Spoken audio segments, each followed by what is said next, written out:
Amém, Lore. Obrigado, irmão. Senhor Osni, Não, chefe. bora. Bora! Glória a Deus, boa noite a todos, amada igreja, um grande abraço, um prazer de novo estar aqui, né, essa responsabilidade. E hoje nosso bate-papo, né, saudável aqui, espero que todos venham a participar, que é importante para o nosso crescimento espiritual. E hoje nós vamos falar sobre o tema que eu até citei semana passada aí com o Ricardo, falar sobre os 3 suicídios de Judas Iscariote. Mas como aprender com Judas? Dá para aprender com Judas também, que Judas fez parte dos discípulos, viveu com Jesus pessoalmente, ele conheceu Jesus, sentou na mesa de Jesus e mesmo assim ele fez o que fez. Então, para nós aprendermos essa lição, conseguir absorver o entendimento e, acima de tudo, alertar aqueles irmãos que estão chegando na fé a não cometer os 3 tipos de suicídio, que estão a parte material, que foi confiado a Judas carregar a sacola de dinheiro, foi responsabilidade do conhecimento da palavra e ele não deu para frente, simplesmente ele fez um ato de traição. A parte espiritual, que ele andava com o autor da vida, ele andava com Jesus Cristo, mesmo assim ele perdeu a oportunidade de aprender mais com Cristo, né? E a parte emocional, que ele traiu a amizade dos irmãos, ele estava junto com aquele grupo e eu fiquei imaginando como ficou a cabeça dos discípulos, dos apóstolos, em saber que Judas traiu aquele grupo.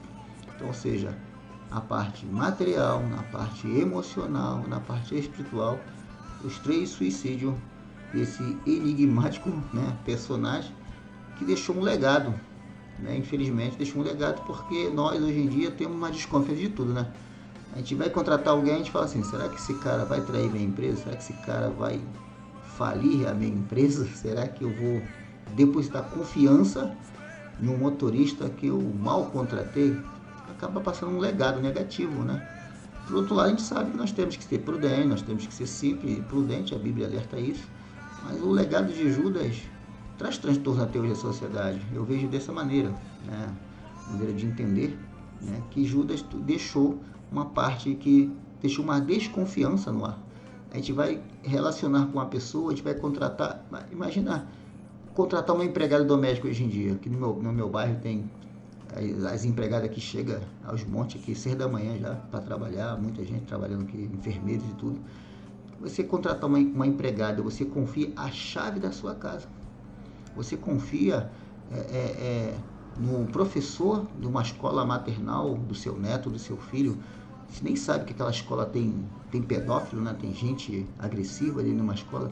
Você tem que confiar no professor, você tem que confiar no médico que você deixa seu filho. E a pessoa deixar uma criança dentro de um consultório sozinho, com 10 anos de idade, hoje em dia é complicado. Então, esse legado, essa história ruim que Judas deixou na história, que qualquer pessoa que dá um indício de traição, a gente já chama de Judas, né? Olha lá o Judas, o cara traiu no futebol, foi o juiz roubou, né? Sem falar futebol.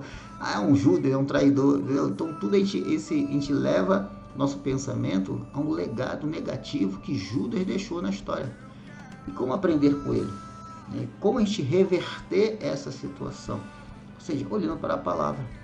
Nós temos que entender que temos que confiar nas pessoas, nós temos que escolher pessoas para caminhar conosco. Não dá para caminhar sozinho aqui nessa estrada, né? Moisés, coitado, passou um perrengue danado, não confia em tanta gente, tanto tumulto. O livro de Crônica, o livro de Reis, está cheio de gente, cheio de traidor, cheio de reis que confiaram em pessoas e acabou que foi traído, né? Homens de guerra, você confiar a arca da aliança, Deus confiou um item importante e vai lá 2 filhos do sacerdote fazer aquela besteira toda, né? Não respeitar o tabernáculo. Você vê a traição, né, de Davi ao pensar ao seu comandado, né, a um liderado que ele fez. Então nós temos que pensar assim, eu posso explicar, eu posso aplicar, eu posso me escanear para saber se eu estou cometendo esse mesmo ato de Judas. E hoje em dia a gente pensa assim, né, como eu vou contratar alguém pela aparência, pelo histórico, eu tenho que levantar a ficha. Eu estava até pensando assim, um tempo atrás, né, quando tinha a época do cheque, né, eu não sou tão pré-histórico, mas eu lembro da época do cheque, que você fazia aquele cheque para 30 dias, cheque para 60, e a pessoa acreditava, né? Você ia comprar um sapato, ia comprar alguma coisa, e você botava cheque bom para, né? Era cheque bom para 90, cheque bom para 30. Ou seja, existia um grau de confiança no qual você deixava um cheque e a pessoa te dava mercadoria. Ou seja, tem como conviver com confiança? Eu acredito que sim, né? Desde que a gente tenha medidas, né, de protetivas, medidas, né, que a gente fala assim, né, no linguajar, né, bota a barba de molho, né? A gente investiga as pessoas que a gente traz para da nossa casa, seja um pedreiro, seja, né, mecânico do nosso carro também, né? Pouco tempo agora, assim, o cara perguntou assim, mas qual foi o mecânico que você levou? Eu falei, cara, infelizmente foi um serviço rápido que eu fiz no Rio de Janeiro, e o cara não fez um serviço bom, e acabou que meu freio soltou. Foi mês passado agora, meu freio soltou, tive um prejuízo danado, porque o serviço que ele fez não foi o meu mecânico, mas eu tive que fazer um serviço lá e acabou. Chegou aqui em São Paulo, o freio soltou e me deu um prejuízo danado. Soltou a sapada, soltou tudo, uma coisa bem estranha. Aí ele falou assim, brincou assim, cara, você deixa o carro na rua? Eu falei, não. Tem alguém que não gosta de você? Porque os parafusos soltou tudo. Eu falei, cara, eu não sei o que aconteceu. Graças a Deus não sofri nenhum acidente, não teve nenhum dano pessoal, né, nem familiar, mas o dano material foi, ou seja, eu confiei num serviço no qual muitas vezes um pessoal que eu nunca levei. Aqui em São Paulo eu tenho um mecânico de confiança, né, mais de 10 anos, eu deixo lá o carro, irmão, pode fazer aqui, eu tenho confiança que ele está fazendo certo, eu não vou revisar o serviço dele. Né? E no mundo aqui, no nosso trabalho, né, na igreja, o familiar, nós confiamos também em pessoas. Aqui no meu bairro já teve muito furto, não assalto, mas furto. Ou seja, aquele furto que a pessoa entra na casa, rouba e ninguém vê. A primeira pessoa que a pessoa desconfia é quem? Do empregado, né? Porque tem a chave, ninguém viu, ninguém quebrou, a fechadura não foi danificada, e as pessoas apontam para o empregado doméstico, né? O diarista hoje em dia, né? E acusa a pessoa, não, que deve ser, não deve ser. Ou seja, é complicado hoje em dia, né? Essa síndrome que Judas Iscariote deixou, um legado material, espiritual e emocional. Pois bem, por gentileza, anote aí nossos versos de hoje, para o nosso bate-papo. Lembrando aqui que não é nenhuma doutrina, é apenas uma troca de informação para a gente melhorar, né? As experiências espirituais de cada um é muito importante. A pessoa dá sua opinião, dá seu parecer, dá sua experiência, né, espiritual e material, que acrescenta. Tem umas informações aqui legal que eu guardo aqui no meu caderninho, né, umas dicas, umas colocações que eu acho muito relevantes. Por favor, anote aí Mateus 27, no verso 3. Vamos começar por Mateus 27, 3. Depois João 15, verso 14. Vou citar também 11, 14, alguns, só explicar sobre eles, não vou chegar ali, mas vou falar sobre eles. E Gênesis, no capítulo 2, no verso 15. E Gênesis, capítulo 3, no seu verso 22. Pois bem, Mateus 27, no seu verso 3, né, nesse enigmático personagem, vamos aprender um pouquinho, né, com Judas Iscariote. Rapazinho complicado, né? Complicou a nossa vida, né? Mas tudo bem. Na minha versão, Mateus 27, no verso 3, diz assim: Então Judas, o que traíra, para quem lembra, ele traiu Jesus, né? Vendo que fora condenado, vendo que Jesus foi condenado, trouxe arrependido as 30 moedas de prata aos príncipes dos sacerdotes e aos anciões. Olha que coisa complicada, né? Muitas vezes, quantos irmãos a gente já viu, né, que tomam uma atitude precipitada, não pensou, não consultou, foi afobado, e agora Judas está tentando consertar um erro. Ou seja, ele andou com aquelas pessoas, ele sabia onde Jesus estava. Isso é que a gente vê a história, quando ele entrega a Jesus, fala assim, ó, Jesus está no lugar tal, vou levar vocês lá.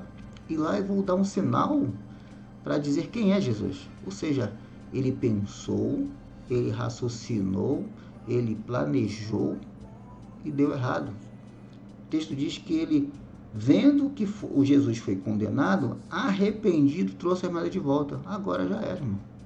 Ou seja, se a gente tomar uma atitude precipitadamente, a gente vai trair nossos familiares, a gente vai trair, né, nossos amigos, a gente vai trair as pessoas com quem nós trabalhamos e depois não tem mais jeito. Eu me arrependi. E o estrago que foi feito? O que vai fazer com o estrago? Nós temos que saber também agora de segurar a onda do estrago, né? Não, mas Deus vai consertar. Não, irmão, Deus pode perdoar, mas você vai ter que pagar o preço de material. O dano material, nós temos que pagar. O dano espiritual das pessoas, Jesus fala isso, né? Ai daqueles que faziam um pequeno pecar ou desviar. Nós vamos pagar um preço também espiritual e vamos pagar um preço emocional, que às vezes a pessoa perde a confiança na gente. Nunca mais você aparece aqui não, que não dá para confiar em você. Ou seja, nós deixamos de olhar, né? Falando, não, Judas não presta, mas e nós temos que olhar também para não cometer o mesmo erro de Judas. Depois que foi feito, agora eu vou me arrepender. E agora? E segue no versículo 4, dizendo, pequei, traindo sangue inocente. Eles, porém, disseram, o que nos importa? O problema é seu. Ou seja, o que não importa? Isso é contigo. Já era, irmão.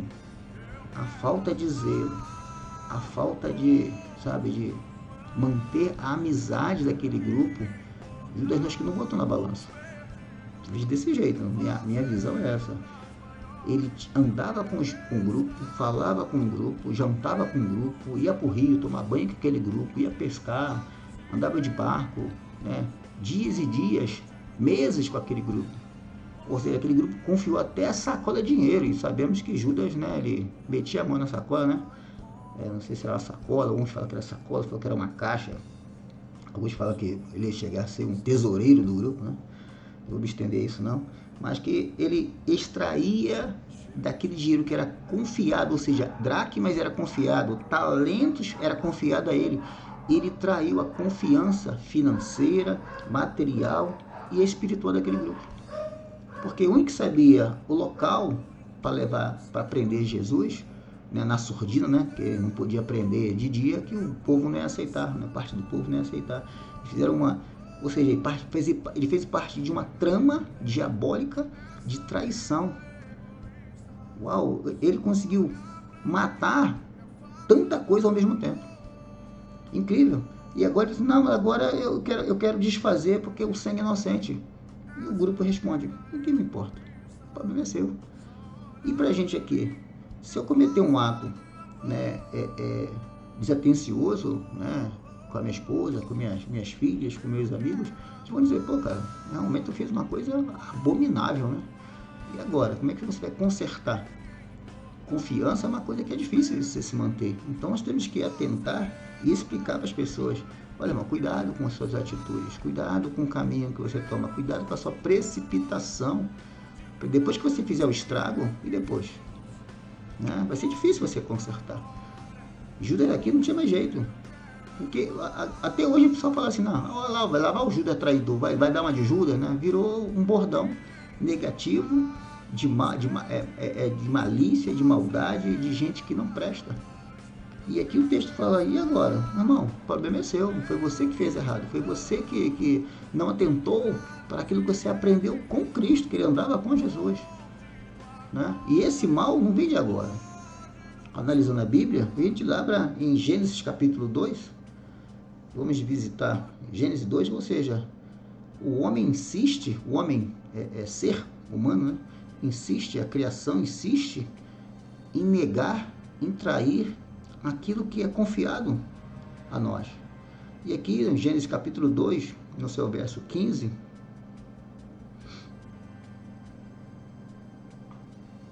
Deus confiou uma coisa muito importante ao homem. Deus preparou um lugar muito importante, nós já lemos aqui essa parte que fala, tinha ouro, pedras sardônicas, bidélio, né? Tinha de tudo nesse lugar, um lugar maravilhoso, foi Deus confiou ao ser humano, né? E Gênesis, no capítulo 2, no verso 15, diz assim, e tomou o Senhor Deus, o homem que ele criou, e o pôs no jardim do Éden para lavrar e o guardar. Olha a confiança que Deus teve no ser humano de lavrar um jardim e guardar esse jardim. desconfiança. Alguém confiou em nós, irmão, olha, é sua responsabilidade orar, é sua responsabilidade zelar, é sua responsabilidade falar com Deus, é sua responsabilidade levar as petições das pessoas a Deus, é sua responsabilidade ser um bom amigo, um bom protetor, um amigo fiel, é nossa responsabilidade ser pessoas boas para que as pessoas possam ver através de nós Cristo. Como já falamos aqui, nós somos um livro aberto, nós somos uma vitrine. Então, e Deus aqui, Deus confiou ao homem. Irmão, toma aqui, ó, o jardim, tudo isso aqui, ó, lindo, maravilhoso, tudo preparado. E pode tomar conta para mim? E o homem chega, não, mas calma aí, cara, mas... E deu no que deu. Gentileza, abre Gênesis 3. Ou seja, depois de confiar, depois de preparar tudo, Gênesis 3, no seu verso 22... Deixa eu resumir a história, né? É uma história já bem conhecida, mas vamos só pular para a gente dar o nosso entendimento. Gênesis, no capítulo 3, no seu verso 22, diz assim: Então disse o Senhor Deus, eis que o homem é como um de nós, sabendo o bem e o mal. Ora, pois, para que não estenda sua mão e tome também a árvore da vida, e coma, e viva eternamente. Deus passou a tratar o homem com desconfiança. Irmão, vou fechar o jardim, como o texto vai dizer. O caminho da árvore da vida estava lá. E se a gente voltar lá em Gênesis, Deus assim, ó, de tudo você pode comer, de tudo. Ou seja, se é de tudo, e a árvore da vida que está no meio, Adão podia comer? Eu entendo que sim. Porque só não podia comer uma, que é a que ele comeu. Agora, e o da vida? Da vida eterna? Ele podia comer? Podia comer. Mas ele não comeu. De tudo você pode comer. Deus ordena, de tudo você pode comer, exceto aquela ali, irmão. E o cara, confiança espiritual. Deus falava com ele face a face, não tinha problema, não tinha roupa, não, a gente leu essa história, parte totalmente resolvida, e aquela confiança que Deus depositou no homem, que é a imagem e semelhança de Deus, o trai. E aqui Deus o trata, sabendo agora o bem e o mal, para que ele não estenda a mão. Então, vamos fechar? Vamos, bota um anjo aqui, uma espada de fogo aqui, bota aqui umas armadilhas, arame farpado, porque não presta mais. O homem passou a ser tratado como desconfiança. E até hoje vem se arrastando, né? Moisés, vai fazer isso? Mas quem vai vir comigo? Aí Moisés se ausenta para o morro, quando ele volta, já tem um carnaval. Uma escola de samba, Arão lá sambando com as mulatas. Pelo amor de Deus, não. Como é que você confia nas pessoas desse jeito? Olha o legado que está se arrastando. Aí Deus fala assim, fala para Arão, arruma outro sacerdote, que o tempo dele já era. Ó, elege outro aí, Arão, que tua conta, CPF cantou, tu vai cantar para subir e tchau. Certo? Então, né, para descontrair. Então, cara, se a árvore da vida estava lá, por que ele não comeu a árvore da vida? Agora Deus o quê? Deus complicou? Não. Já que você não quis obedecer, já que você se deliberou, se você quebrou um comprometimento, você quebrou uma aliança, você deixou, eu não consigo mais confiar em ti, Adão. Olha, eu vou botar um anjo aqui para você não achar o caminho da árvore da vida. O caminho da árvore da vida. Gentileza, abra João 15, por gentileza. Ou seja, Deus fechou a porta. Já que você não quer minha amizade, então eu vou fechar. E agora? Como é que eu posso confiar em alguém? João 15, o homem do amor, né? No seu verso 14.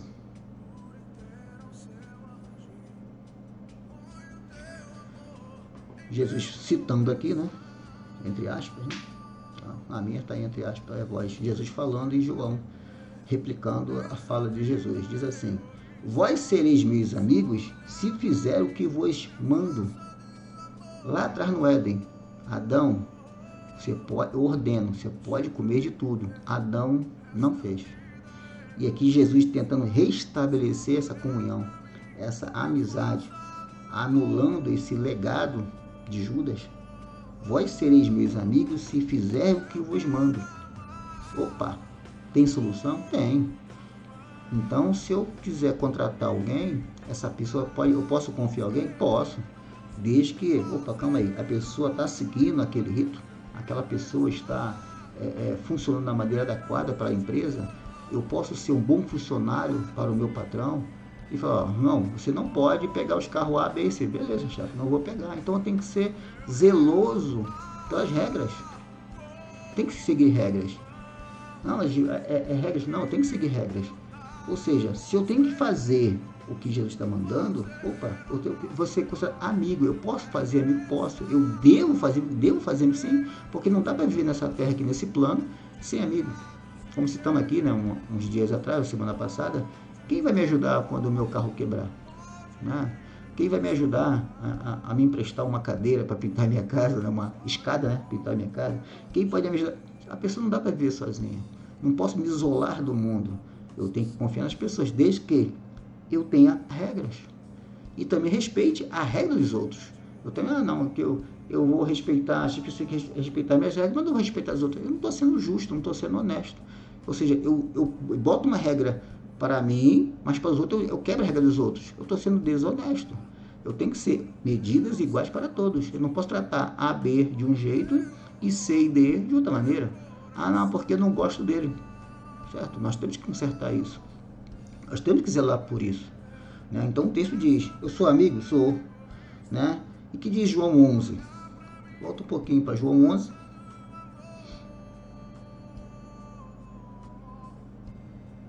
No seu verso 25.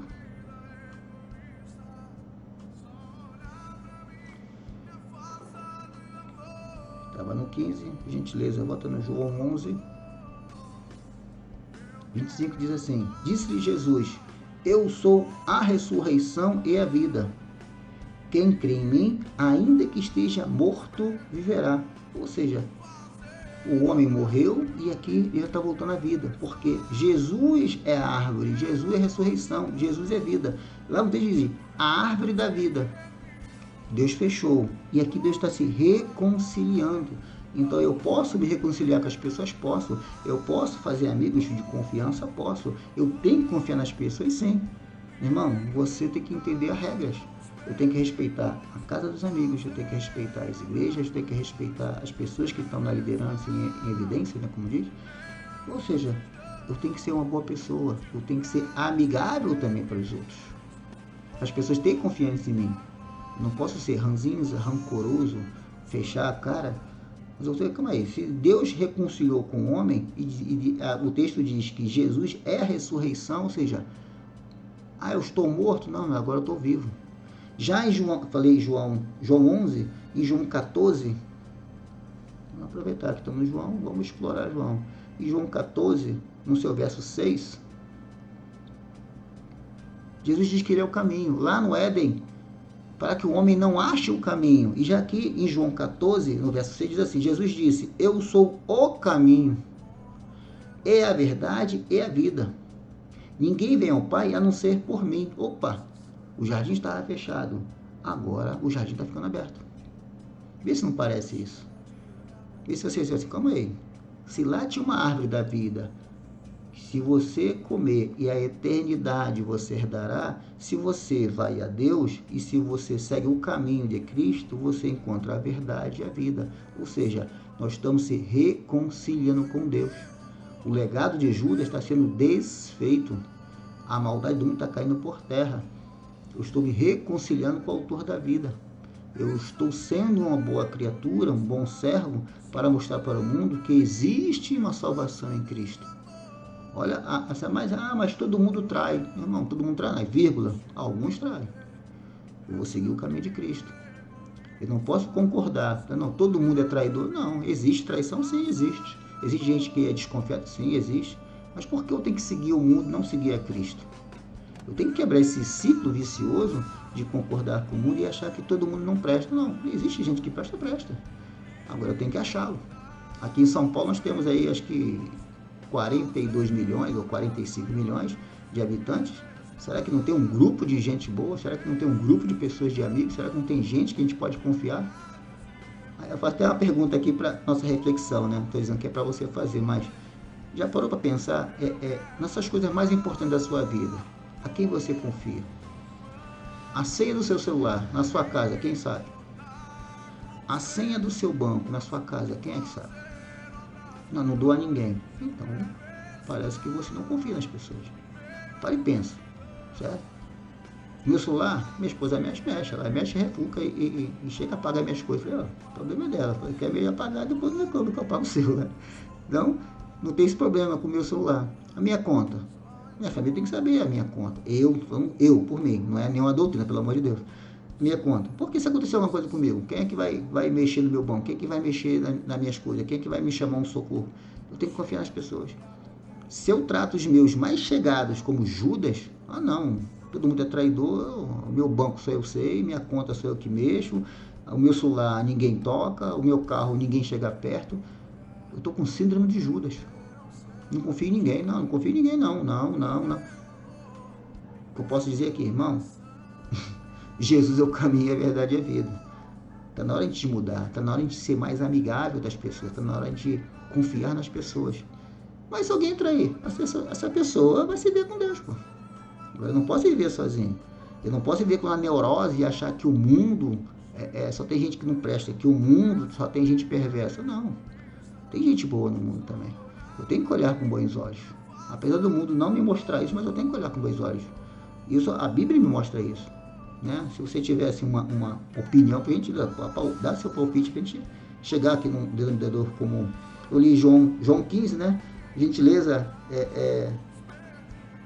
João capítulo 1. João 15, 1, né? João capítulo 1. João 15, verso 1.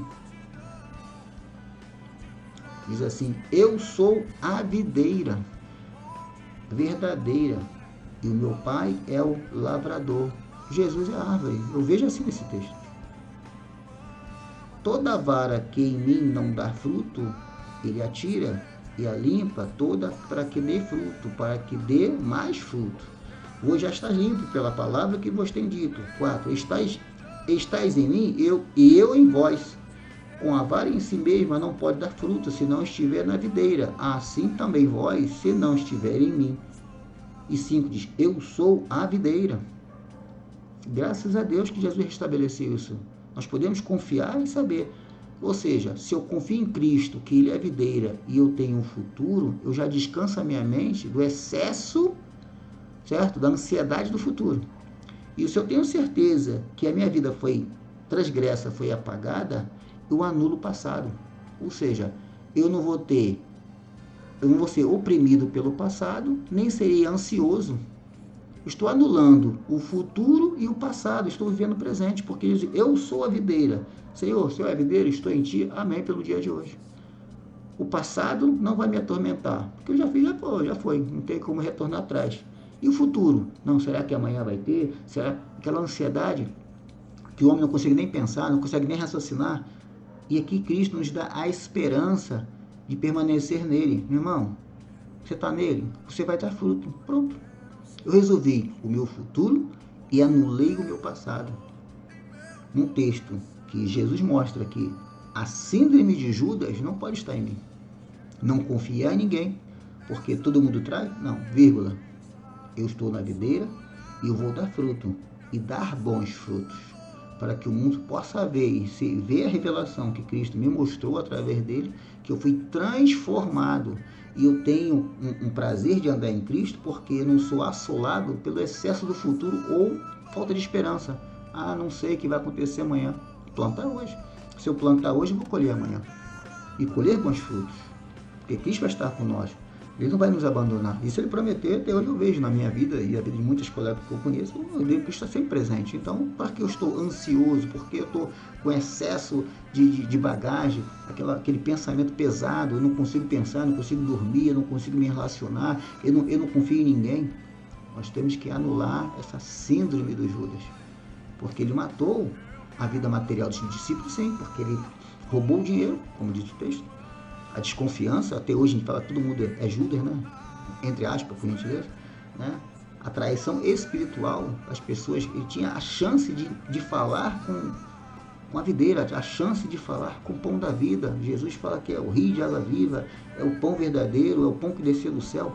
Olha quanto de esperança, de quanto de material palpável, de quanta sabe, de espiritual, não sei como colocar, o que Judas jogou para fora. Ele matou tudo. Ele não só se matou, ele matou a confiança, ele matou a esperança, ele matou o emocional dos discípulos. Imagina a cabeça do discípulo, mas esse cara ficou aqui 2 anos com a gente aqui e fez isso. E quem a gente vai confiar? Em quem? Mas graças a Deus que o irmão João escreveu aqui que Cristo é a videira e nós possamos ter uma noite tranquila, nós possamos confiar, andar confiantes e saber que nós temos um futuro brilhante andando com Cristo. Bem, irmão, eu não vou alongar muito não.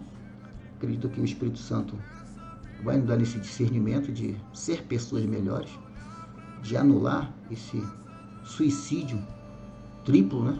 Triplificação de Judas na nossa vida e na vida dos irmãos que estão chegando, que a gente possa capacitá-los e ajudar na caminhada para essas pessoas não cometer essas coisas fáceis, né? Até de se identificar, né? As pessoas estão em dúvidas de como proceder. Só na história de Judas ou nos irmãos que erraram tanto em Crônicas e Reis, nós possamos pegar esses exemplos na Bíblia que possamos aplicar, né, na nossa vida, para que as pessoas possam aprender de como resolver os problemas tão simples na vida que muitos não conseguem resolver. Amém? Eu agradeço ao Espírito Santo pela oportunidade, a paciência dos irmãos e agradeço. Ricardo, obrigado. Boa noite e agradeço aí a participação. Amém, Osni. A gente que agradece você pela palavra. Eu estava pensando aqui, tudo que você falou, a gente tem que também aprender, óbvio, né? Cuidar para que a gente não cometa esses erros tão graves assim, mas a gente tem que aprender também a lidar com os Judas, porque são muitos. E às vezes a gente descobre isso, e é aquilo que a gente fala, né? A decepção vem dos próximos, né? Então, a gente também tem que aprender a lidar com isso. Não condenar, porque quem somos nós para julgar, mas também aprender a perdoar. Porque eu creio que se Judas tivesse pedido perdão para Jesus, ele teria sido salvo, com certeza. Mas ele não teve essa humildade, e eu acho que o baque foi tão grande, apesar que tinha que se cumprir a palavra, mas ele teve a oportunidade, né? E não foi só uma traição, foi um mau caráter, né? Aquele beijo não precisava ter acontecido também. Então, às vezes a gente vê as pessoas nos agradando, nos abraçando, mas por trás descendo o casco, né? Então, e vem na nossa mão, né? Então, a gente tem que aprender também a perdoar. Essa é uma lição boa para a gente exercitar, inclusive, o perdão, né? Que eu acho que em algumas situações é bem difícil, mas graças a Deus a gente tem sabedoria, o discernimento e agarrado com Jesus a gente consegue. Fique à vontade, irmãos. Alguém quiser comentar alguma coisa? Em relação a isso que o Ricardo falou sobre essa questão da gente saber lidar assim com essas pessoas que têm atitudes, né, parecidas, digamos assim, é uma coisa que eu penso muito por essa linha, realmente, porque a gente tem que aprender a lidar. São pessoas que muitas vezes, naturalmente elas lidam com atitudes parecidas com as de Judas, muitas vezes, em várias situações, em vários âmbitos da vida, como trabalho, família, coisas nesse sentido. E a gente vai ter que aprender a lidar de qualquer forma. E eu vou um pouco mais além disso. Além da gente aprender a lidar, a gente tem que estar muito, muito próximo com Deus, a ponto de, na hora que for a hora certa ali, na hora que a gente vê uma brecha, a gente conseguir mostrar a palavra para aquela pessoa, para a gente conseguir trazer ela para perto e ela realmente se arrepender de atitudes nesse sentido. Então, muitas vezes a gente acaba pensando, se é uma pessoa dessa forma, eu tenho que, entre aspas, me afastar. Realmente, a gente tem que tomar cuidado, não podemos ser imprudentes, entendeu? Mas procurar, de certa forma, uma oportunidade para que, quando tiver uma brecha, a gente ir mostrando a palavra, porque vai plantando a semente ali, aos poucos, entendeu? Ainda que ela continue com os mesmos atos, mas vai plantando a semente, porque uma hora o Espírito Santo vai mover a vida dela, entendeu? Para que ela mude esse tipo de atitude. Então, além de a gente praticar o perdão, como o Ricardo citou, a gente também vai ter que ter paciência, porque é um irmão, entendeu? Apesar de todas as coisas, é uma pessoa ali que a gente pode trazer para Cristo. Então, a gente tem que ficar atento nesse detalhe de quando essa pessoa der uma brecha, a gente chegar com a palavra e a gente tem que estar pronto com a palavra certa, entendeu? Para que a gente consiga fazer isso de uma maneira que vá atingir e que vá realmente frutificar na vida da pessoa.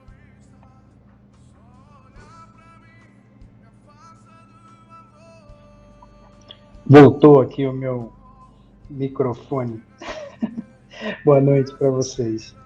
Não falei no início porque travou aqui, eu não conseguia destravar para poder falar. Mas eu acho mais para a gente poder dividir, né? Eu acho que todo mundo tá centrado na mesma coisa. E assim, não existe o dono da verdade, né? A gente sabe que só o Senhor para mudar a nossa vida. E é muito difícil, né? Porque para ter tudo isso aí que o Osni falou, a gente tem que ter um temperamento controlado pelo Espírito mesmo. Porque quantas vezes nós, no dia a dia, numa emoção, hoje a gente está aqui numa roda de irmãos, de amigos, com calma, com paz, com tranquilidade, né? Com discernimento, aprendendo juntos, né? A gente está somando, aprendendo com a palavra. Mas quantas vezes eu posso levantar a mão? Tendo conhecimento de tudo, a gente fica nervoso, a gente acaba fazendo uma besteira, como no trânsito, às vezes o cara dá uma fechada na gente, a gente acaba perdendo a cabeça, fala uma besteira, você acaba até praguejando em cima da vida de alguém, né, que está caminhando. E tem uma coisa que eu não entendi a primeira vez, quando aconteceu, mas depois de muito tempo, o Senhor deu uma resposta para mim que foi um negócio assim, que eu nunca mais vou esquecer na minha vida. Eu tenho isso sempre, quando eu posso, eu divido com as pessoas. Que foi uma vez que aconteceu um caso, e eu duvido que alguns até de vocês não tenham feito isso já.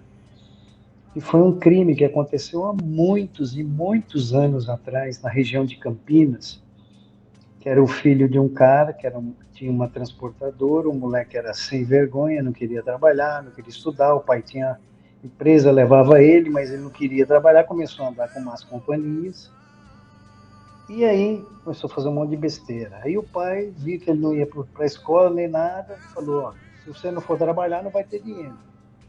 Aí ele não queria mais trabalhar, começou a andar só com sem vergonha, tudo. Estou contando como é que foi o caso para vocês poderem entender.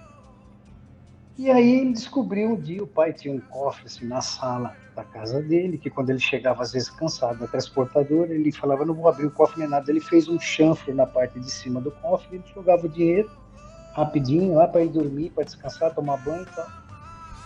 Um belo dia ele descobre que estava sumindo dinheiro. Ele falou, pô, mas não é possível, eu botei dinheiro aqui, o dinheiro está sumindo. Ele bota uma câmera escondida e descobre que o próprio filho está lá pegando umas varetinhas de bambu, ia lá dentro do cofre, tirava o dinheiro. Ele pegou, chamou o moleque e falou assim, olha, não quer trabalhar, não quer estudar, ladrão roubando o pai, fora da minha casa. Pôs o filho para fora de casa, ele já estava andando com bandido, com sem vergonha, já estava mexendo com droga. Aconteceu aquele caso famoso que todo mundo vai lembrar, porque falava direto na Globo na época, falava no Fantástico, falou na Globo, que eles foram fazer um assalto numa agência em Campinas. Uma mulher estava com um bebê no colo, ele estava craqueado com aquele negócio do crack, assim que o cara fica sem os movimentos. A criança chorou, ele manda calar a boca. Quando ele manda calar a boca, disparou a bala, matou a criança e matou a mãe, atravessou. Nossa, falaram na Globo tudo. Gente, eu tenho que ser honesto diante de Deus. Eu fui um de que falei, esse cara tem que morrer. Agora ele vai para a prisão, eu duvido que não vão matar esse cara. Tem que matar esse cara tem que morrer. O cara que faz um negócio desse, matar uma criança, matar uma mãe, isso é loucura. Eu lembro isso na minha cabeça, e eu tenho vergonha de falar, mas eu já era evangélico, e eu falei isso, eu cheguei a falar, esse cara tem que morrer. Bom, passam-se os anos, meu amigo, o Carlos Rodney, tocava numa banda, fazia a primeira parte em igreja, né, ele fazia o louvor, né, ministrava louvor junto com uma banda dele que ele tocava. Fui convidado, depois de alguns anos, a fazer era aniversário de uma igreja em Campinas. E a banda dele foi lá para tocar. Então, o Zé, a igreja de Campinas, o pai dele era pastor em Minas Gerais, o irmão era missionário em Brasília, o outro irmão também era missionário em outro lugar. Zé, nós vamos tocar lá na igreja. Pô, que legal, tá? Ele foi. E ele, junto comigo, na época que aconteceu isso, falou, pô, esse cara vai morrer. Não, Zé, esse cara, duvido que vamos botar ele na prisão, vamos matar esse cara, tem que matar esse cara. Tá louco, o cara fazer um negócio desse. Pois, Osni, o Carlos volta na segunda-feira e fala assim, falou, Zé, eu preciso almoçar, eu tô besta, eu fiquei besta. Eu falei, o que foi? Cara, nós fomos lá, fizemos a primeira parte. Aí o pastor chamou um pastor convidado lá, um tal de Paulinho, pastor Paulinho, chamaram ele. E aí esse pastor Paulinho começou a pregar. Zé, a igreja, estava todo mundo conversando, assim, todo mundo parou, todo mundo ficou assim, parado. E esse Paulinho era esse tal de Paulinho Bang Bang, que foi o cara que deu o tiro, que matou a criança e a mãe. E aí ele começa a contar e fala, gente, vocês lembram de um crime? Ele nem se apresentou primeiro, ele falou, vocês lembram de um crime que aconteceu aqui em Campinas? Que aconteceu assim, começou, todo mundo parou e falou, então, esse cara foi parar na penitenciária. Quando chegou, falaram para o diretor, ó, só toma cuidado, porque o senhor sabe que ele está jurado, né? Onde se eu colocar ele aqui, vão chamar o senhor de incompetente, porque o Brasil inteiro sabe que vão matar ele se o senhor não souber colocar no lugar certo. Ele falou, mas é onde eu vou colocar ele aqui agora? Aí um dos caras pega e falou, põe ele junto com o Louquinho. O Louquinho não faz mal para ele. O tempo inteiro ele fica lá, sentado no chão, chorando o tempo inteiro, ele não faz mal para ninguém. E o Louquinho ficava numa célula, que na verdade era um banheiro antigo, que era 3x2, de azulejo, e eles botaram lá e botaram esse Paulinho junto com esse Louquinho. Deixaram esse Paulinho lá junto com o pessoal, com esse cara, passa uma semana, passa 2 semanas, passa 3 semanas e nada. E aí chegou uma hora que ele pegou, o Paulinho chegou com esse cara e falou, meu, pelo amor de Deus, você é louco, tá? Porque eu vejo isso, você chora de dia, chora de noite, fica aí sentado, deita na tua cama aqui. E ele falou, o que acontece, cara? Que você eles vão ficar louco que nem você não para o tempo inteiro de chorar. Aí o Louquinho chegou para ele e falou assim, não, tem uma coisa que não sai do meu coração. Eu sou filho de pai e mãe, meu pai é pastor, minha mãe cantava na igreja, meus irmãos cantavam na igreja, eu também cantava na igreja, acabei me desviando, pratiquei um crime e vim parar aqui. E uma coisa que não sai do meu coração, que eu dia e noite eu não consigo dormir, que foi uma pregação que o meu pai falou uma vez na igreja. Ele falou que um cara que conheceu a palavra do Senhor e nunca ter pregado por uma vida, o meu pai falou que ele tinha tristeza no coração de saber que essa pessoa não levou a palavra. Ele falou que ele não sabia o que era a vida dessa pessoa, de não ter conhecido, não ter levado pelo menos uma palavra para uma pessoa. Isso não sai da minha cabeça, eu não consigo dormir, não consigo. Gente, o que aconteceu? Esse Paulinho se converteu, começou a fazer um trabalho dentro da penitenciária de Campinas. O diretor reservou uma salinha pequena, ele chamou algumas pessoas que eram viciados, ex-viciados, começou a pregar para esses ex-viciados, tirava esses caras das drogas. Esse trabalho foi crescendo dentro da penitenciária de Campinas, foi crescendo, começou a ter menos rebelião naquela penitenciária. O governo do estado começou a falar, tem uma coisa estranha, por que a tua aí é única? Porque o presidente Venceslau começou a falar, tá tudo tendo que você...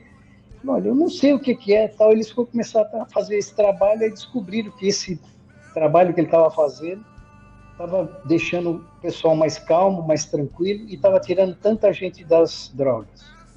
Olha como Deus faz as coisas. O diretor tem um filho que já tinha sido internado diversas vezes em clínicas de recuperação de viciado. E o diretor estava em desespero, pegou e falou assim: Paulinho, deixa eu conversar com você. Meu filho, assim, assim, assado, começou a falar. Eu estou vendo que vai ter uma questão de tempo, ele vai ser preso e vai estar aqui junto com vocês. Você deixa eu trazer ele para assistir aí os teus cultos? Aí, doutor, é o senhor que pôs os caras aqui para dentro da prisão. O senhor quer trazer, se ele quiser entrar aqui para dentro, né? Muita gente tem até vergonha de vir para cá, mas se ele quiser entrar aqui para participar, o senhor é que ordena, se o senhor deixar entrar, tudo bem. O menino vai, e adivinha o que acontece? Se converte, começa a participar dos trabalhos, vira pastor junto com o Paulinho. E começam a fazer trabalho em outras penitenciárias. O governo do estado falou, não, leva isso daí para presidente Venceslau. Ele e o filho do diretor começaram a fazer trabalho em outras penitenciárias. O presidente Venceslau começou a levar nessa época. Osni, esse meu amigo chegou e falou, Zé, quando ele falou que ele era o Paulinho Bang Bang, a igreja toda ficou assim, ele falou, gente, mas eu estou contando isso para falar uma coisa só. No dia que a gente estava, ele falou, esse aqui ele apresentou, esse é o pastor Walter, que é o filho do diretor, que trabalha comigo, né? Ele, traz aí, Walter. O Walter foi lá, levou um caderno, ele falou, olha, no dia que a gente estava registrando 22 mil almas que aceitaram Jesus no nosso caderno, o senhor me tocou e falou assim, volta lá na penitenciária, eu tenho uma mensagem para o Luquinho. Ele foi lá na penitenciária onde estava o Luquinho e falou, e aí, você ainda continua chorando? Cara, eu tenho uma notícia boa para você. O senhor disse que você não precisava pregar para muita gente. Você precisava pegar para mim. E, deixa eu te mostrar esse caderno aqui. Sabe o que é isso aqui? Ele tocou no meu coração, ele pediu para vir aqui te falar que daqui 6 meses você tem que sair daqui. E você precisava só ter vindo aqui para pregar para uma pessoa só, para mim. Gente, quando esse meu amigo contou, eu falei, Senhor, me perdoa. E é para a gente perceber assim, quando a gente pensa mal, eu desejei a morte, eu tenho que ser honesto e falar. Eu desejei a morte daquele cara. Mas eu acho que o Senhor, ele olha lá de cima e ele fala assim, deixa que eu vou mostrar para esse tonto o que eu vou fazer na vida desse cara. Eu vou transformar a vida desse cara. E foi uma resposta que mexeu na vida de todo mundo. Daquele que era o louquinho, o suposto louquinho, que o pai era pastor, que tinha pregado, que se desviou e que morria de medo porque ele nunca tinha pregado para uma pessoa. Mas ele não sabia que era o plano do Senhor dele estar indo lá para levar essa palavra. Agora, gente, olha quantas vidas que o Senhor consertou e olha como ele arruma, né? O Divino Criador, como ele conserta as coisas. E até na minha vida, porque quem sou eu para desejar a morte? Quem somos nós para desejar a morte de alguém? Nós não somos Deus. A gente não sabe o trabalho que ele tem para fazer de transformação. Então, assim, isso tudo que a gente está falando é muito importante. E a gente tem que saber e ter o temperamento controlado pelo Espírito. Porque senão a gente faz besteira. Se a gente for achar, mas todo mundo é traíra, que nem você falou, nós vamos começar a maltratar as pessoas. E às vezes a pessoa precisa de um carinho, até você ser traído várias vezes, e essa pessoa fala, puxa, como eu fui besta, me enganei tantas vezes, você me perdoa. Eu te enganei várias vezes, mas me perdoa. Tá? E é a forma que ela vai se transformar, não é verdade? Mas esse exemplo ficou na minha cabeça de eu nunca mais desejar a morte de alguém. Por quê? Porque quem sou eu para desejar? Não tem que desejar. É o Senhor que tem no controle. E se ele pegou aquela vida e reciclou o lixo que ele recicla da forma que ele quer, não tem quem faça, né? Não tem quem modifique.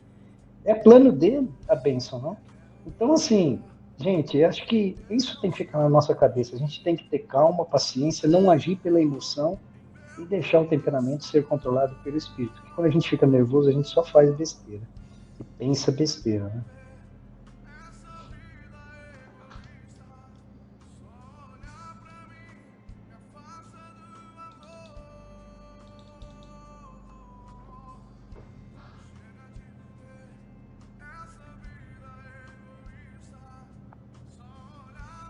Bem, boa noite, meus irmãos. Boa noite. Entrei atrasado de novo hoje, né? De novo. Mas peguei bastante coisa do Osni, também a fala dos nossos irmãos aí do Ricardo e do José Roberto, palavras maravilhosas para nós nesta segunda-feira. Mas eu sou assim fascinado por Judas no sentido do relacionamento dele com Jesus. Como o Ricardo falou, ele experimentou tudo que Jesus tinha para dar do melhor e do bom, né? O Osni falou lá. E mesmo assim foi até o beijo e até as moedas. Isso pesou depois, ele vai ao suicídio, né? Essa situação. Mas o que me chama a atenção também é que, no mínimo, Judas caminhou com Jesus por 2 anos e pouco, no mínimo, né? Vamos dizer assim. E, como diz, né, eu sempre brinco que ele estava tomando conta da sacolinha, né, do gasofilácio, do grupo ali do discipulado. A Bíblia é muito clara e deixa disso aí. E a Bíblia diz também que sempre vai, assim, registrar que ele apanhava umas coisinhas lá, como esse menino aí que foi falando, que acabou indo para a cadeia, né, e ela pegava uns pouquinhos do pai, e Judas sempre ia tirando algumas coisinhas lá e usurpando, né, daqueles que era do discípulo, do grupo, para sobreviver. Mas sabe o que é interessante nessa fala do Osni aí, nesse tema de hoje, que os irmãos ouviram? É que durante esse tempo, Jesus caminhou com Pedro, com Judas, sabendo das suas falcatruas. A Bíblia não traz nenhum registro, mas nenhum registro, de que Jesus chamou no mínimo os 3 discípulos mais chegados, né, que ele tinha 3 discípulos mais chegados, que sempre estavam com ele para qualquer parada, e falou assim, ó, cuidado com Judas. Eu sei que Judas está usurpando. Abre o olho com Judas. Olha, eu vou subir aos céus, vocês vão continuar aí. Então, cuidado com essas pessoas. Não, Jesus não revela isso para ninguém. E lá na ceia, né, que Jesus participa com ele, primeira e última ceia, né, da nova aliança, a Bíblia diz ali com todas as letras que Jesus o amou e o amou até o fim. Até o fim. Se dependesse de Jesus, Judas não iria para aquela situação. Porque o amor foi incondicional, sabendo os seus erros e sem revelar esses erros para as pessoas. Guardava para si mesmo. Por isso que eu tenho no meu gabinete pastoral um cuidado enorme quando eu estou ouvindo as pessoas. Nem para o meu conselho, quem sabe o sistema presbiteriano sabe como é que é. Quando eu entro numa igreja, como eu entrei agora numa igreja nova, que eu estou pastoreando, eu falei assim, vocês têm que confiar no meu pastoreio. Vocês nunca vão perguntar o que eu estou conversando com as minhas ovelhas no gabinete. Porque se elas revelaram os seus segredos, entre aspas, os seus pecados ou os seus conflitos, né? Para mim, ele confiou a mim. Então eu vou pastorear. Até quando Deus fala assim, chega ou está suficiente. Enquanto houver possibilidade de pastoreio, eu vou fazer isso. Eu penso nisso com Jesus. Jesus caminhou muito tempo sem falar do problema de Judas com o grupo. Tanto que quando Jesus fala, um de vocês vão me trair, cada um fala assim, sou eu, mestre, sou eu, mestre, sou eu, mestre, sou eu, mestre. E diz os estudiosos que quando Judas sai, todo mundo achou, como ele era tesoureiro, ia comprar alguma coisa para ser, que estava faltando. Ninguém suspeitava de Judas, irmãos, e Jesus sabia disso tudo. O amor e o amor até o fim. Esse é o relacionamento que nós temos que ter com as pessoas que nos atinge, ou que nós sabemos que está atingindo alguém, ou a nós mesmos por trás. Passei recentemente por isso na igreja anterior, mas caminhei até final, uns 2, 3 anos com a pessoa, o amando e o honrando até o final, sem que as pessoas soubessem do dano que ele me causou. Então, essa prática de Jesus me assusta. Jesus não cabe dentro do meu coração, gente, não cabe no nosso coração. Ele é muito mais do que nós pensamos, né? E eu termino dizendo assim, quem de nós, né? O Osni falou isso, um pouquinho sobre isso, iria confiar, aliás, o Osni falou assim, que talvez muitos não confiam nem a sua conta bancária, a esposa, não é isso? Não confia lá, um filho não confia. Agora, quem de nós iríamos confiar nossa conta bancária a um traidor conhecido? Jesus confiou a conta bancária dos discípulos a um ladrão conhecido e não tirou o cargo dele. Nós, pastores, o que nós faríamos com isso na igreja? E, pastor Carlos, na sua fala final, o que nós faríamos com o irmão que é tesoureiro, que descobre que ele está usurpando, né, um diácono, no nosso caso, o diácono que recolhe ali no gasofilácio, né? Os dinheiros são lançados ali, dízimos e oferta, quando a gente descobre que alguém está usurpando ali, o que nós faríamos? Excluímos da igreja, disciplinaríamos? O que nós faríamos com essa pessoa? Jesus caminhou com ele, até o fim, e o amor até o fim. Gente, parabéns por essa segunda-feira, viu? Obrigado, Osni, que Deus continue te abençoando, os irmãos, que a gente aprende muito aqui e cresce muito. Graças a Deus. Obrigado e Deus abençoe vocês.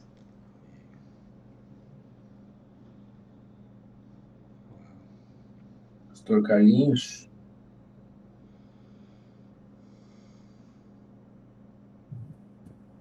Glória a Deus, né? Cada lição preciosa que a gente aprende aqui, com as experiências que a gente compartilha aqui com os irmãos, é maravilhoso. Realmente o amor de Jesus nos constrange. A gente, por qualquer motivo, a gente já quer julgar a pessoa, como o Zezinho falou, aquele cara tem que morrer. Quem é que não olha para os nossos políticos corruptos e não deseja alguma coisa de mal, né? E eu oro todos os dias, Senhor, que cumpra-se a tua palavra, que tudo que está encoberto seja revelado e que essas pessoas tenham a consciência que vai existir um julgamento final, para que elas se arrependam, paguem pelo que fizeram, mas que se arrependam, que as suas almas não percam. Então eu oro dessa forma porque às vezes a gente deseja o mal mesmo. Então, Deus nos amou de tal forma que mandou seu filho, então nós temos que entender que Deus não quer que nenhuma alma vá para o inferno. Então, as consequências dos atos que eles paguem, mas que eles não percam a salvação. É difícil, né? Mas a gente precisa fazer isso.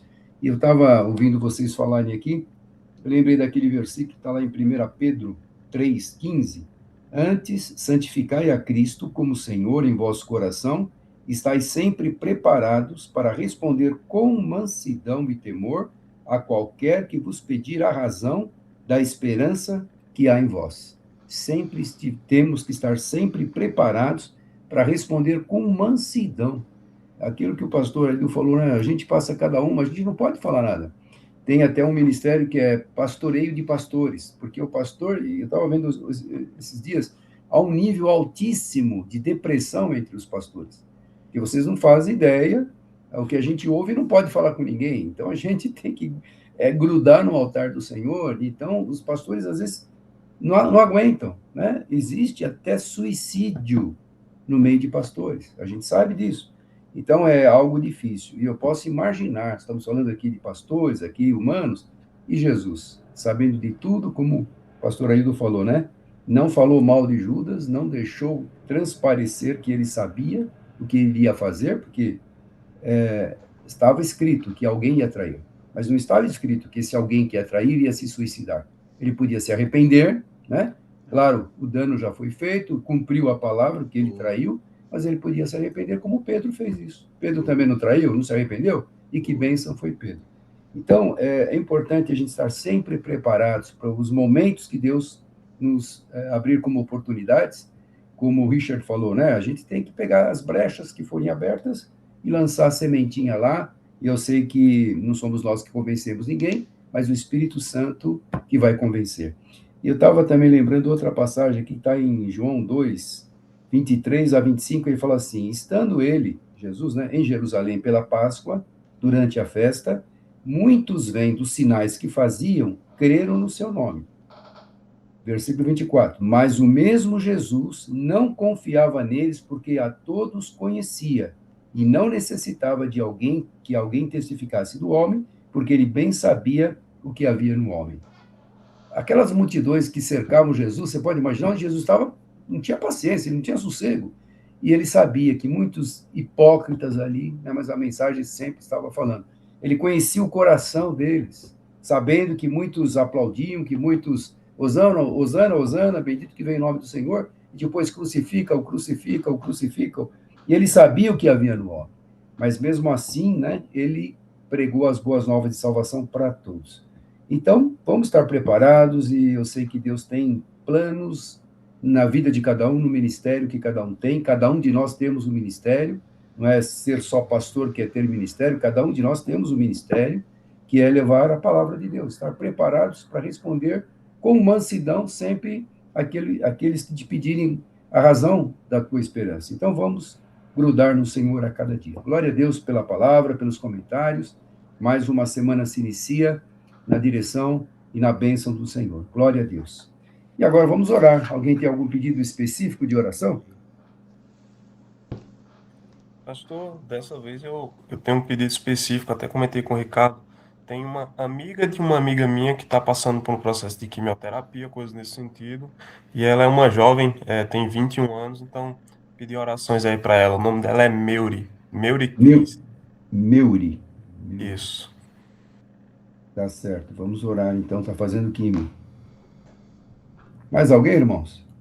Essas pessoas que perderam, né, a explosão que deu aí. É isso que eu ia falar.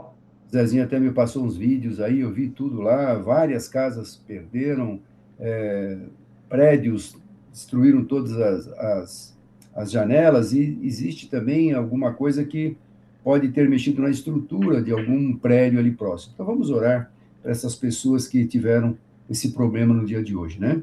Eu já orei aqui com a minha esposa, quando nós soubemos, pedindo misericórdia do Senhor, que oramos com o Zezinho também, né, Zé? Para que Deus ouvisse o nosso clamor, porque havia pessoas soterradas, eu não sei se ainda tem. Então, orar para essa situação que ocorreu hoje à tarde. Mais alguém? Eu continuo pedindo pelo meu presbítero Austélio, né? Há pouquinho conversamos, ele não está bem de novo. E por mim também, minha saúde hoje não foi um dia muito bom para mim também, não. Um tratamento que eu não sei a causa ainda dos meus problemas de saúde, mas estamos caminhando. Peço as orações dos irmãos aí. Vamos ter vitória, pastor Arildo, no nome de Jesus, viu? No nome de Jesus. Mais alguém, irmãos? Se o Dedé tivesse aqui, ele ia pedir pela nossa nação, né? O Brasil. Pastor, eu queria pedir oração pelo senhor Wilson, que ele está com problema de câncer, né, próstata, né? E pela esposa dele, que está também com paralisia, e por uma moça com o nome de Edivani. Pelo meu sobrinho também, que entrou no mundo das drogas de novo, aí na cidade que nós está agora, quem tomou conta foi o Comando Vermelho agora, né? E ele entregou a facção que tinha de lá, e os caras estão querendo matar ele, né? Falei, sai daí, meu filho, vá, peça uma oração, peça ajuda, vá para uma igreja. Ele é conhecedor da palavra de Deus, mas a droga, ele acha que a droga domina ele, né? Que a pessoa, se tiver força de vontade, os vícios deixa tudo para trás. Orar por ele, né, Lorival? Com certeza. Reinaldo. Reinaldo, né? Mais alguém, irmãos? Vamos orar, então? Senhor, amado Pai, Deus poderoso, muito obrigado por mais esta oportunidade que juntos tivemos de participar desta reunião tão abençoada, preciosa, mensagem maravilhosa, os comentários, tudo aquilo que o Senhor acrescenta para que a nossa vida seja bênção para outras pessoas. Somos gratos ao Pai por termos essa oportunidade. Abre oportunidades, abre, Senhor, a chance de sermos úteis nas tuas mãos para ganharmos almas para o teu reino. Também oramos pela Meuri, Senhor, que está fazendo essa jovem de 21 anos, que está fazendo químio. Senhor, tem misericórdia dela, fortalece, vem através do teu poder restaurador, renova as suas forças, Senhor, que toda célula cancerígena seque pela raiz, em nome de Jesus. Nós clamamos porque temos fé que o Senhor é Deus de poder, de graça e misericórdia, que pode restaurar, que pode curar, e que isto seja para glorificar o teu nome. Oramos, Senhor, por aquelas pessoas que hoje tiveram esse acidente aqui no Jaguaré, Senhor, alguns estão feridos, tem pessoas que morreram, não sei quantas, Senhor, consola as famílias, e Deus, tenha misericórdia da situação que se encontra aquele local onde o acidente ocorreu. Nós clamamos, Senhor, pela tua misericórdia, Pai, é o nosso pedido que te fazemos. Oramos, Senhor, pelo irmão Austélio e também pelo pastor Arildo, Senhor, na área da saúde, esteja tocando com a tua mão de poder restaurador, renovando as forças, Senhor, restaurando. O Senhor é Deus de poder que restaura a nossa vida, porque o Senhor tem todo o poder. Então, nós clamamos pela vida dos teus servos. O Senhor tem poder para curar, para restaurar, para renovar as forças, dando saúde, vigor, disposição, e que a tua presença permaneça na vida deles. Isto seja também para glorificar e exaltar o teu nome. Oramos pela nossa nação, o Brasil, Senhor, que está no caos político, social, econômico, mas nós não vemos saída aos olhos humanos. Por isso, como o salmista falou, nós elevamos os nossos olhos para os montes, da onde nos virá o socorro? O nosso socorro vem do Senhor que fez os céus e a terra. Portanto, a nossa esperança, a certeza da vitória está no Senhor. Então, a tua palavra fala, clama a mim e responder-te-ei coisas grandes e firmes que não sabes. E nós não sabemos o que o Senhor pode fazer, mas sabemos que o Senhor pode fazer. Então, haja nesta nação, liberta esta nação deste jugo maligno, Senhor, sara esta nação, perdoe o pecado dessa nação, mas salva esta nação. É o nosso pedido que fazemos. Também o seu Wilson, a dona Josefa, a Divani, o sobrinho do Lorival, o Reinaldo. Senhor, tu és Deus de restauração. Restaura esse jovem que está no mundo das drogas. Senhor, que ele possa ser tocado pelo teu Espírito Santo, que tenha forças do Senhor para abandonar este mundo de drogas. E Deus, também o senhor Wilson e a dona Josefa, Senhor, pessoas de idade que precisam também do fortalecimento do Senhor. Nós clamamos pela saúde deles, e cada um de nós que aqui estamos também. Dá-nos uma semana de paz, uma semana feliz, uma semana abençoada na direção do teu Espírito Santo. Também os nossos familiares, esteja continuamente guardando e protegendo. É o nosso pedido e a nossa oração de gratidão em nome de Jesus. Amém e amém. Amém, pastor. Amém. Amém. Amém. Boa, Glória. Vambora. Boa